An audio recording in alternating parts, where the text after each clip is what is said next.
রবিবারের রাত মানে ভয়ের রাত।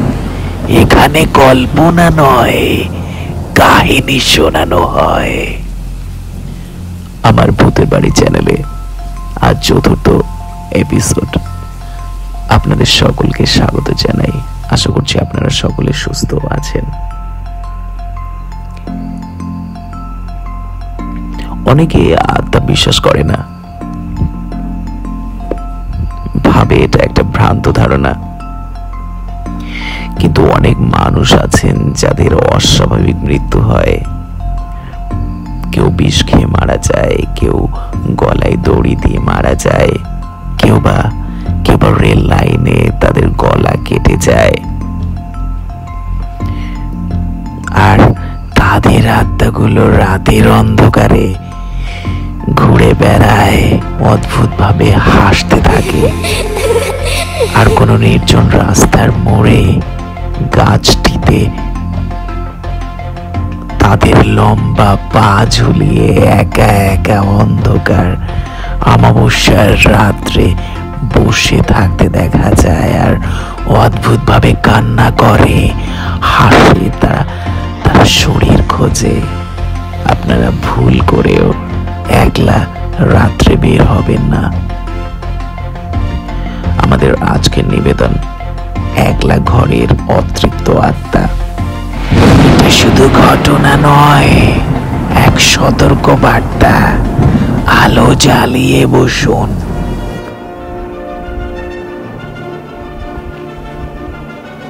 কলকাতার গলি গুঞ্জিতে এমন একটা পুরনো বিল্ডিং আছে এখনো, যাদের দেওয়ালে সব সময় থেমেই গেছে। ঠিক তেমনই এক বিল্ডিং, রায়চৌধুরী লেন ৭/বি। বিল্ডিংটা প্রায় ১০০ বর্ষ পুরনো। কাঠের সিঁড়ি, ধুলো ধরা জানালা আর ছাদের কোণে উড়ন্ত সব বাদুড় যেন এক ভৌতিক পরিচয় তুলে ধরে। এখানে কেউ স্থায়ীভাবে থাকে না। একটা ঘর আছে, দ্বিতীয় তলার শেষ কোণার ঘর নাম্বার ২৭।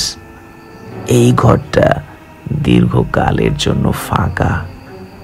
কেউ সেখানে থাকতে আসে। এক রাত পোহাতে না পোহাতেই তারা পালিয়ে যায়। অঞ্জন দত্ত একজন উঠতি লেখক। তিনি কলকাতার শহরে হরর নিয়ে লিখতে চায়। এই ভূতের গল্প কাহিনী এইগুলো নিয়ে নতুন প্রজেক্টরের জন্য সে খুঁজছিল এমনই কোনো ভয়ঙ্কর একটা জায়গা, যেখান থেকে রাত্রির অভিজ্ঞতা নিয়ে সে লিখতে পারবে। খোঁজ করতে করতে সে এসে পৌঁছালো এই বিল্ডিংয়েই, রায়চৌধুরী লেন ৭/বি। বিল্ডিংয়ের কোয়ার্টারের গঙ্গাচরণ তাকে সাবধান করলো, এই বলে যে, বাবু, ঘর ২৭-এ কেউ থাকে না।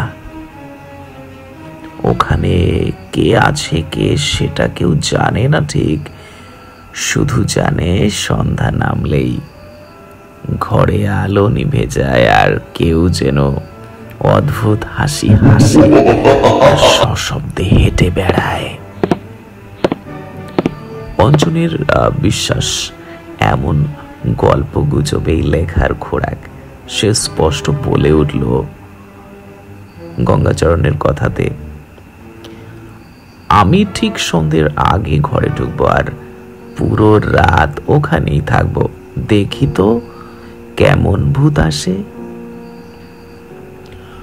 সন্ধ্যা নামতেই অঞ্জন ঢুকলো ঘর ২৭-এ। ঘরের ভেতরে ঢুকতেই তার গা শিউরে উঠল। ঘরের দেয়ালগুলো ধূসর স্যাঁতসেঁতে। একটা পুরনো কাঠের খাটে ছেঁড়া চাদর, জানালার কাছে ফাটল ধরে গেছে। এবং অদ্ভুত ব্যাপার এটা যে ঘরের মাঝখানে একটা বড় আয়না রাখা আছে, যার ফ্রেম প্রাচীন দিনের খোদাই, যেন অনেক বছর আগে রাজকীয় দরবারের একটা অংশ মাত্র। ঘড়ির কাঁটায় রাত 8টা ছুতেই হঠাৎ ঘরের বাতি নিভে গেল। অঞ্জনের মনে পড়ল গঙ্গাচরণের কথা, আর এক অদ্ভুত হাসি চারিদিকে গ্রাস করল। মোবাইলের টর্চ জ্বালিয়ে আয়নার দিকে তাকাতেই গা ছমছম এক দৃশ্য। আয়নায় সে নিজেকে দেখল, কিন্তু তার পাশে দাঁড়িয়ে আছে একটা ছায়া মূর্তি। নারীর অবয়ব, পেছন থেকে চুল ঝুলছে, মুখ দেখা যাচ্ছে না তার। সে দ্রুত ঘুরে তাকালো, কেউ নেই। আবার আয়নার চোখ রাখতেই মূর্তিটা একটু কাছে এসেছে। এবার তার ঠোঁট যেন কাঁপছে, কিছু বলছে নিঃশব্দে। এখানে কেউ ছিল না, আমাকেই ফেলে রেখে চলে গিয়েছিল। অঞ্জনের গলা শুকিয়ে আসলো। ঘরে শীতল বাতাস বয়ে গেল। জানালার পর্দা ফাটল থেকে হাওয়ায় দুলতে লাগলো। সে সিদ্ধান্ত নিল এখনই নিচে গিয়ে কুয়াটারকে ডেকে আনবে। সে দরজার কাছে গিয়ে দরজা খুলল ধীরে ধীরে। দরজার ভেতর থেকে বন্ধ ছিল, অথচ সে তো শুধু ঠেলেই লাগিয়ে রেখেছিল। লক নিজে থেকে বন্ধ হয়ে গেছে যেন। মোবাইলের নেটওয়ার্ক নেই, বাইরে চিৎকার করেও কোনো সাড়া মিলছে না। রাত বেড়েই চলেছে। ঘরের কোণ থেকে এবার হালকা হালকা শব্দ আসতে শুরু করলো, ধূপ ধাপের শব্দ, পায়ের আওয়াজ, আর সেই নারী হাসি শুনতে পাওয়া গেল। সেই অদ্ভুত হাসি, একটা মহিলা যেন কাঁদছে আর তীব্রভাবে হাসছে। অঞ্জনের সামনে হঠাৎ দেখা দিল সেই ছায়া মূর্তিটি। এবার মুখ দেখা যাচ্ছে, গলার চামড়া ঝলসে গেছে তার, চোখের দৃষ্টিতে অভিশাপ লেগে আছে। সে বলল, আমি রেখা, আমি বিশ্বাস করেছিলাম, ভালোবেসেছিলাম, কিন্তু আমায় জ্বালিয়ে পুড়িয়ে মেরেছিল ওরা। এখন আমি কাউকে ভালোবাসি না, কাউকে বাঁচতেও দেব না।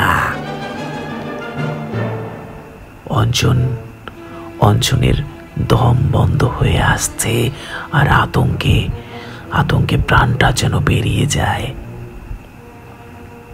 কেননা রেখা খিলখিল করে হাসতে শুরু করলো, এক অদ্ভুত হাসি। তারপর সে আগুনের শিখার মতো ঘুরে ঘুরে ছড়িয়ে পড়ল ঘরে। বাতাস যেন হঠাৎ গরম হয়ে উঠল। অঞ্জনের গলা শুকিয়ে এলো।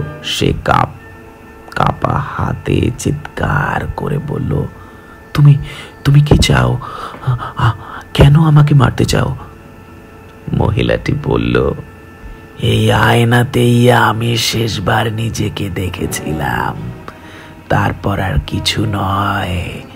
তুমি এই আয়নার সামনে ছিলে, তাই তোমার শরীর, আমার প্রাণ, আমার চাই।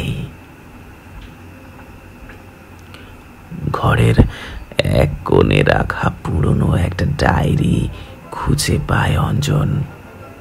তার পাতা খুলে পড়ে সে জানতে পারে 1948 সালে এই ঘরেই বাস করত একজন ধনী ব্যবসায়ীর প্রেমিকা রেখা সেন। লোকটা ছিল ভীষণ সন্দেহপ্রবণ। একদিন সন্দেহ করে রেখাকে ঘরের মধ্যে আটকে রেখে পেট্রোল ঢেলে আগুন ধরিয়ে দেয়। রেখার আত্মা তাই তখন থেকে ঘরেই আটকে আছে। প্রতিদিন মাঝ রাতে সে কাঁদতে থাকে আর অদ্ভুত হাসি হাসে। আয়নাটা ছিল রেখার শেষ স্মৃতি। সে আয়নার মধ্যেই আটকে গিয়েছে তার আত্মা। ডায়েরির শেষ পাতায় লেখা ছিল, আয়নাটা ভাঙলে সে মুক্তি পাবে, অথবা আরো কিছু লেখার আগেই পাতা ছিঁড়ে গেছে। অঞ্জনের মাথা ঝিমঝিম করে উঠল। আয়নার দিকে তাকাতেই দেখা গেল রেখা তার দিকে এগিয়ে আসছে। আগুনের ছায়ার মতো চোখ তার জ্বলছে, অদ্ভুতভাবে এগিয়ে আসছে। সে হাতে লাঠি নিয়ে আয়নার দিকে আঘাত করলো। শব্দতেই একটা ভয়ঙ্কর চিৎকার চারিদিকে ছড়িয়ে পড়ল, যেন বহু শতাব্দীর যন্ত্রণা একসাথে বেরিয়ে এলো ভেতর থেকে। আয়নাটা ভেঙে টুকরো টুকরো হয়ে গেল। ঘরের বাতি আবার জ্বলতে শুরু করলো। দরজাটা খুলে গেল নিচে থেকেই। বাইরে গঙ্গাচরণ দৌড়ে এসে বলল, আপনি বাঁচলেন বাবু। যারা এর আগে ও ঘরে ঢুকেছে কেউ আর সকালে ওঠেনি। আপনি হয়তো ওর অভিশাপ ভাঙতে পেরেছেন বাবু। অঞ্জন ধীরে ধীরে নিচে নামলো। রাত তখন 2টো বাজে, কিন্তু তার মনে একটাই প্রশ্ন, আয়নাটা ভাঙার পর কি রেখা সত্যি মুক্তি পেয়েছে, নাকি এখন সে বাইরে এসে প্রতিশোধ নেবে সবার উপর? তার ঘাড়ের পেছনে হঠাৎ একটা শীতল নিঃশ্বাস পড়ল। কেউ যেন ফিসফিসিয়ে বলল, তুমি আমার শরীর ভেঙেছ, আত্মা নয়। অঞ্জন এবার ধীরে ধীরে পেছনে তাকালো। চোখ দুটো আগুনের মতো জ্বলছিল। আর একটা রাত, আর একটা শিকার, আবার ঘর সাতাশ। চারিদিকে রেখার আওয়াজ আর অদ্ভুত হাসি ছড়িয়ে পড়ল। অঞ্জন মাথা ঘুরে মাটিতে পড়ল। সকাল 7টার সময় তার যখন জ্ঞান ফিরল, তখন সে নিজেকে খুঁজে পেল একটা বদ্ধ ঘরে। এবং সে পরের দিনের বা গত রাত যে ঘটনাগুলো ঘটেছে তার সঙ্গে, সেগুলো আস্তে আস্তে বুঝতে পারল এবং সেই বিল্ডিংটা সে ছেড়ে চলে গেল। আপনারা কখনো একটা ঘরে অঞ্জনের মতন বিল্ডিংয়ে রাত কাটাবেন না। কে জানে ওই ঘরে কোথায় কোন আত্মা বন্দী হয়ে আছে। বা আপনি যদি মাঝ রাতে লক্ষ্য করেন কোনো কিছু কাঁপছে আপনার চারিপাশে, আপনার কেমন মনে হবে? আপনি নিজেকে খুঁজে পাবেন তো?